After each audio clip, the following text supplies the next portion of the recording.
Y permítanme empezar mi testimonio con una palabra de oración. ¿Sí?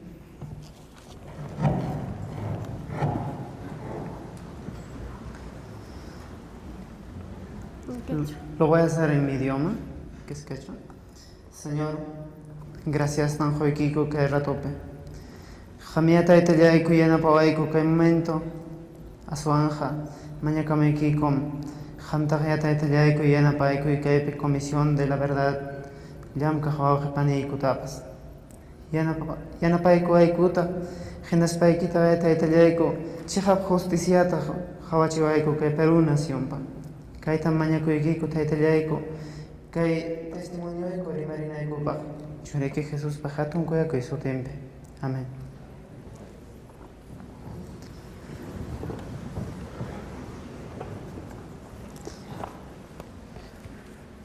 Bueno, mi nombre es Juan Meneses Sotakuro. Tengo 24 años de edad. Natural de la comunidad de Chopja, Huancavelica. Soy estudiante, egresado de un Instituto Superior Pedagógico Público de Huancavelica. Somos 9 hermanos, la cual mi hermano mayor fue desaparecido en el año 1991, el día 20 de mayo. Se llamaba Manuel Meneses Sotakuro. Manuel era un joven mayor de los hermanos, de los 10 hermanos que somos, y un líder de la Iglesia Evangélica Peruana, que tenía 18 años de edad en aquel entonces. Él era un joven activo, que participaba siempre en labor de la iglesia, que le gustaba la música cristiana y siempre activo para el cambio de la sociedad de la comunidad de Chop. Un día 17 de mayo del año 91, Manuel salió de la casa con el vecino Huancayo para asistir a una asamblea de jóvenes de COSEC Sierra Central, del Consejo Sinodal de Esfuerzos Cristianos, y era miembro de la iglesia y miembro del COSEC Sierra Central. Y desde esas fechas, Manuel ya no ha vuelto hasta ahora. Voy a ceder a la hermana Tabita para que se declare después. Bueno, soy Tabita Vilches. Vilches Blancas, tengo 27 años, soy egresada de la Facultad de Sociología de la UNSP. Conocí a Manuel por mis padres. Mi padre es pastor quechua hablante. Él participaba en llevando la palabra de Dios por toda la zona de Huancavelica. Hacía trabajo social también, y en esas circunstancias él conoció a la familia Meneses, que nos allegamos mucho con Francisco, el padre de Manuel, hoy desaparecido. Era el 19 de mayo cuando Manuel vino a casa. Mi casa suele hospedar a los hermanos de esa zona porque mi papá trabajó ahí, y lo hospedamos. El 19 de mayo él vino a hospedarse después de la asamblea de jóvenes que se había llevado a cabo en esta ciudad. Eran las 7 de la noche aproximadamente cuando él llegó a casa y estuvimos conversando. Hablaba poco el castellano. Por cierto, yo no sé hablar el castellano, pero el quechua, pero mi mamá nos ayudaba interpretando porque ellos sí hablan el quechua. Lo bromeábamos porque siempre a esa edad en los pueblos ya son casados, y le decíamos, ¿tú eres casado? Y él me contestaba, no soy casado. Y empezamos a conversar y él me dijo que tenía que quedarse un día más porque ya todos los de Chocpac que habían venido habían partido hacia Huancavelica, y se quedaba porque había mandado a hacer unos sellos de la iglesia, ya que era el presidente de jóvenes.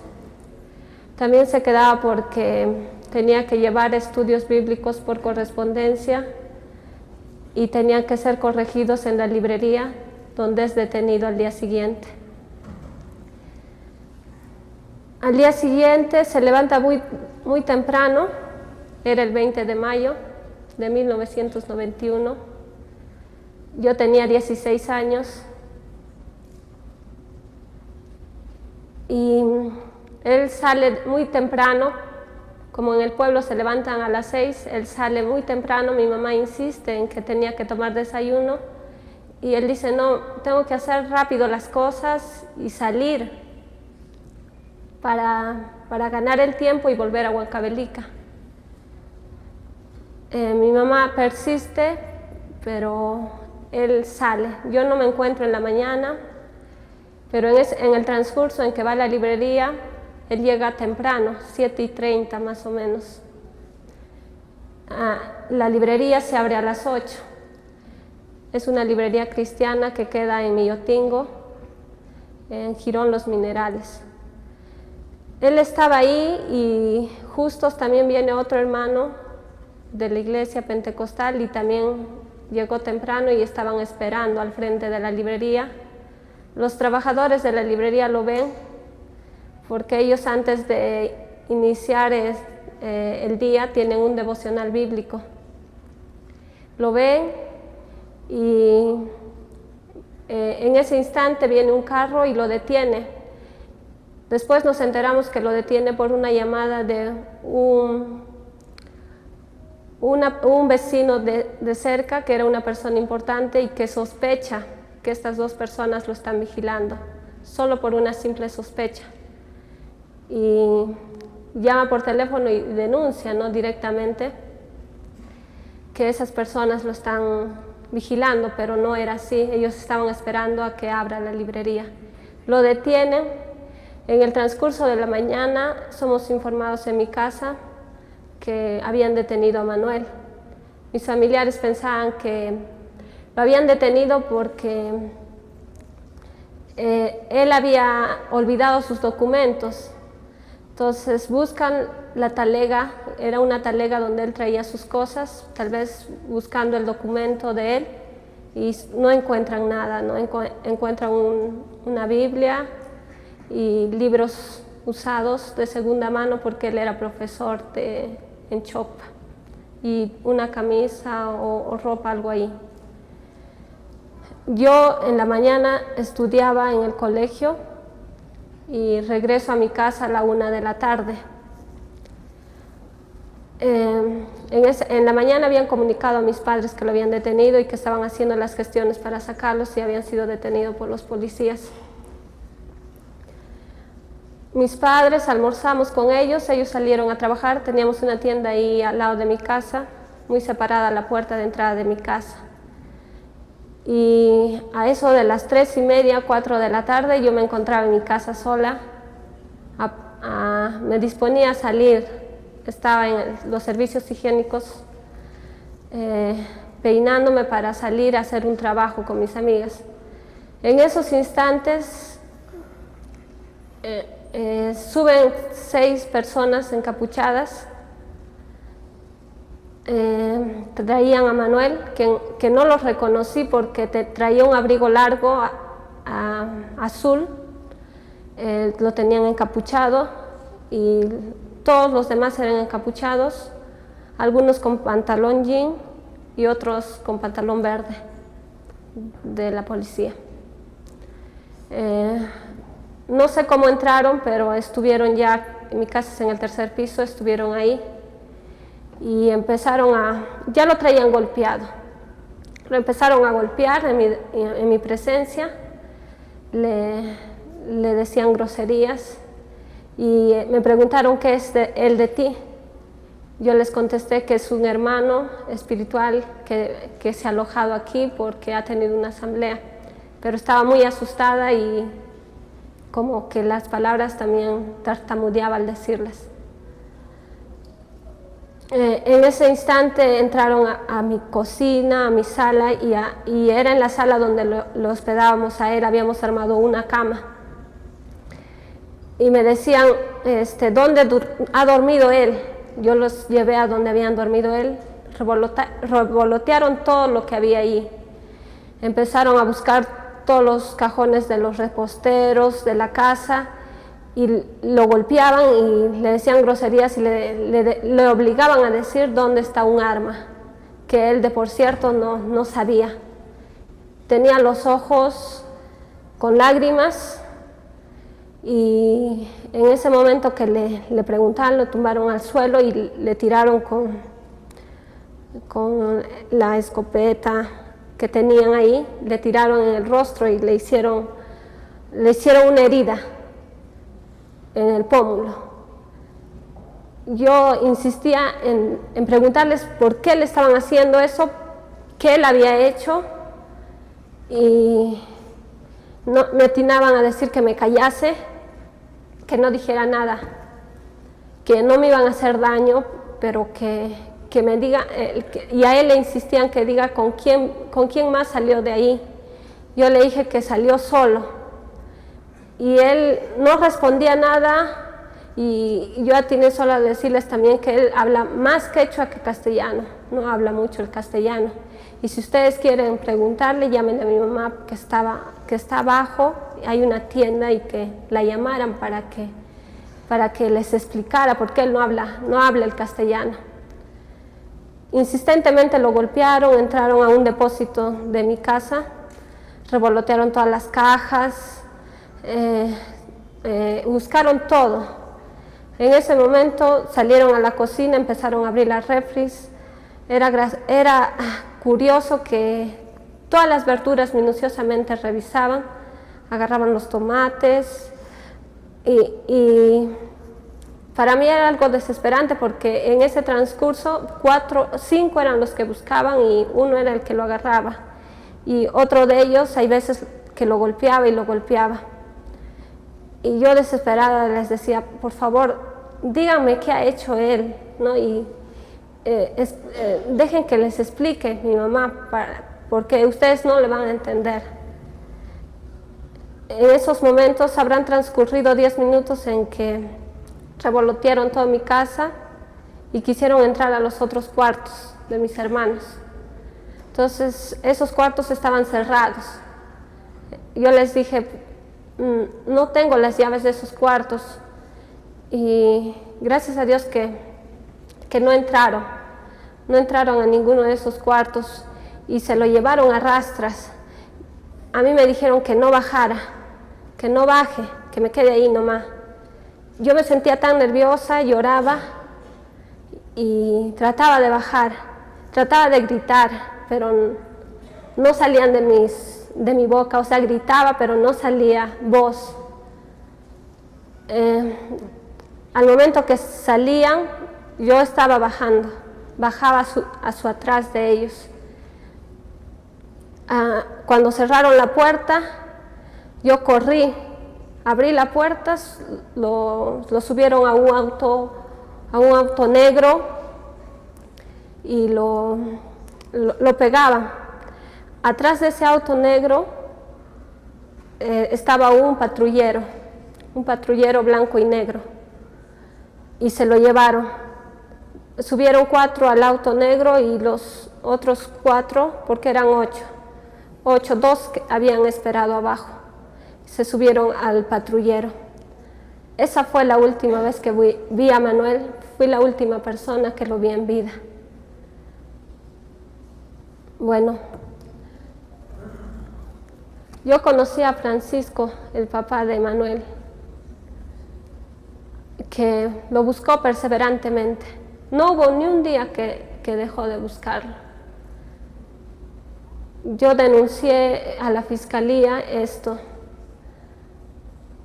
y por esa denuncia mi familia estuvo amenazada constantemente. Tenía 16 años. Mi mamá siempre me acompañaba, pero siempre recibíamos llamadas telefónicas De por cierto, yo nunca contesté, pero nos vigilaban. La casa estaba vigilada, me seguían al colegio, nos amenazaban hasta que un día llamaron por teléfono y nos dijeron que nos iban a decir dónde iban a dejar el cuerpo de Manuel y que nosotros esperásemos una llamada y tendríamos que ir a verlo. Pero después de esa llamada nunca más volvimos a tener nada, ninguna llamada en que fundar tal vez nosotros que Manuel estaba muerto. Queremos que la verdad salga a la luz. Tal vez otras personas no pueden entender lo que uno siente, porque no lo han vivido. Pero yo, a pesar de que no era una familia cercana de Manuel, pero vi cómo lo maltrataban. Y quiero que algún día se descubra quiénes hicieron eso. Pido a la Comisión de la Verdad que averigüe qué es lo que pasó con Manuel. De por cierto, no guardo rencor a esas personas, porque Dios nos dice que debemos amar a nuestros enemigos. Y es un principio bíblico que mis padres me inculcaron. Yo los perdoné ya. Y quiero leer una parte. Es lamentable la maldad de los hombres que injustamente detuvieron y desaparecieron a Manuel. Estos actos marcados de impunidad están lejos del propósito del amor para el cual Dios creó a las personas.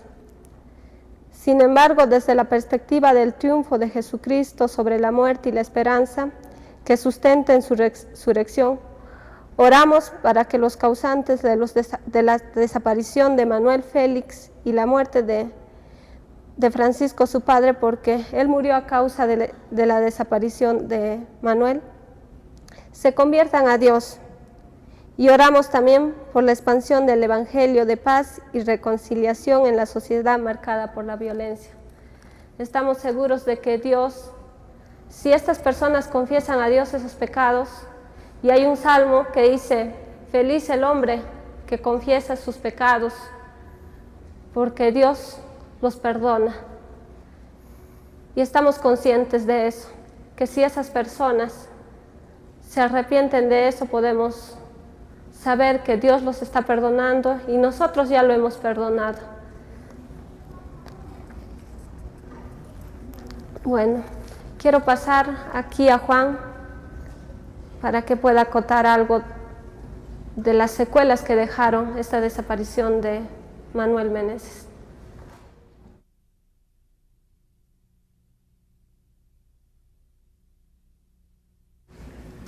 Como dijo Tabita, desempeñaba en el labor docente en el colegio Sejicom, donde aquel entonces este colegio funcionaba solamente mantenido por la comunidad. A Manuel le pagaban la comunidad.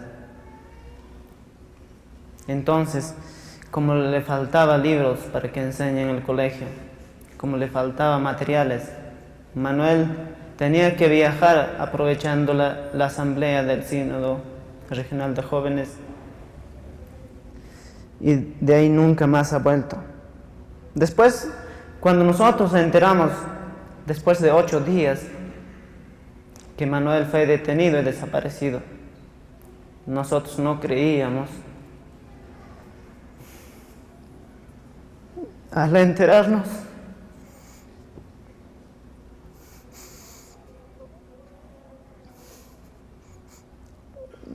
nosotros nos ponemos a llorar.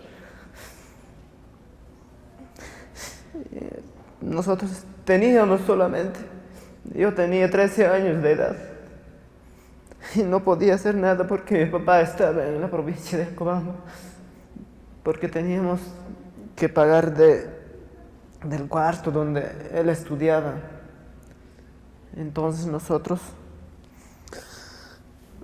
yo no podía irme porque no conocía el camino, porque de mi comunidad a Cobamba más o menos todo el día de camino. Y cuando iba a los carros, iba como 4 horas, pero no había carros en aquel entonces. Fuimos a rogar a los vecinos no quisieron porque no tenían plata también, tampoco nosotros teníamos plata. Pero la noticia había llegado donde mi papá, y mi papá ha llegado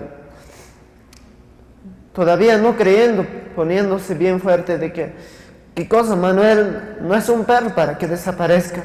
Seguramente habrán detenido y lo están teniendo en la comisaría.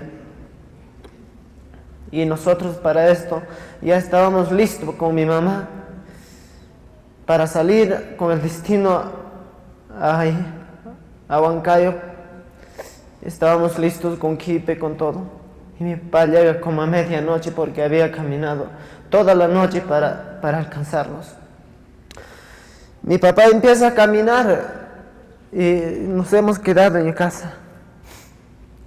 Resulta que pero las noticias nos llegan que Manuel está detenido en la base de Huancavelica. Nosotros pensábamos que habrán reclutado, entonces, ¿qué vamos a hacer? Nosotros tenemos que esperar que cumpla el periodo. Entonces, mi papá se ha ido a Huancavelica. Ya no habían buscado los registros de la base militar, pero no había su nombre, no había. De ahí, con mi abuelito, mi papá, vinieron a Huancayo para que ya en Huancayo hagan la justicia, pero no hemos alcanzado hasta hoy día. Yo para aquel entonces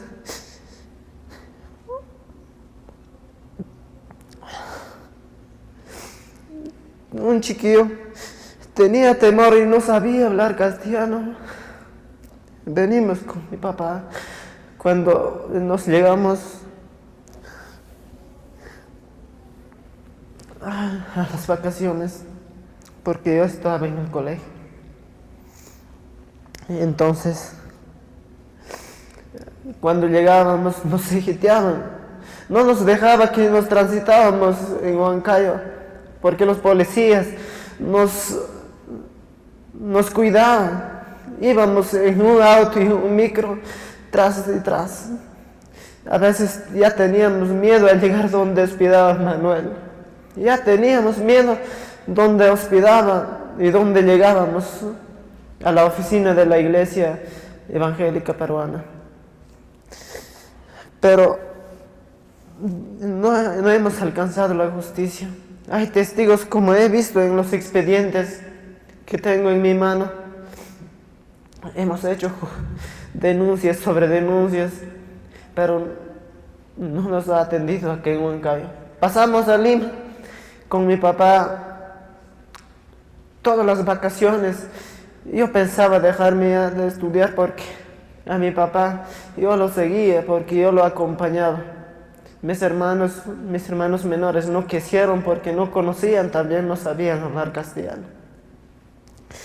Entonces, para ir, mi papá me dejó aquí en Huancayo en un instituto bíblico vacacional. Me quedé, pero llorando, pensando en que mi papá ya no va a volver. Entonces pasamos así, tocando puertas y puertas. Una fecha, cuando mi papá todavía está vivo, nos fuimos al Congreso de la República, a la Comisión de Derechos Humanos. En la Comisión de Derechos Humanos pedimos una audiencia, una entrevista para que nosotros pudiéramos conversar con ellos y nos han negado totalmente. Y no podíamos.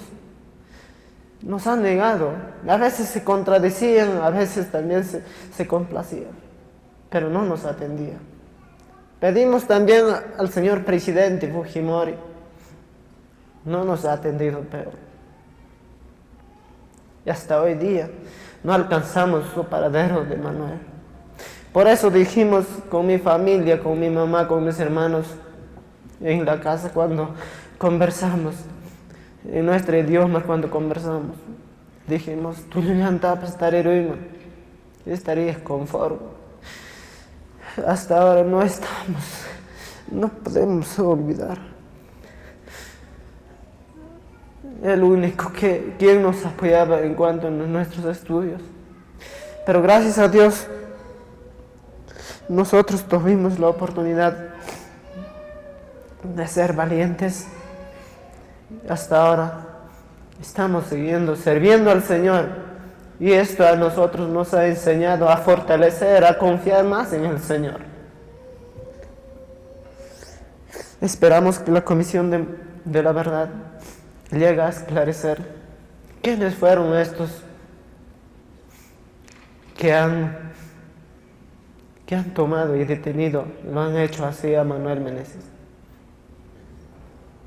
Y de repente de esto, nosotros perdimos también de pena a mi papá. Y somos 9 hermanos actualmente.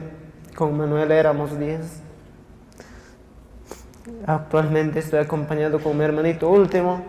Y él a veces no quiere quedarse porque sabe que Manuel fue desaparecido aquí en Huancayo y piensa que a mí también me va a desaparecer.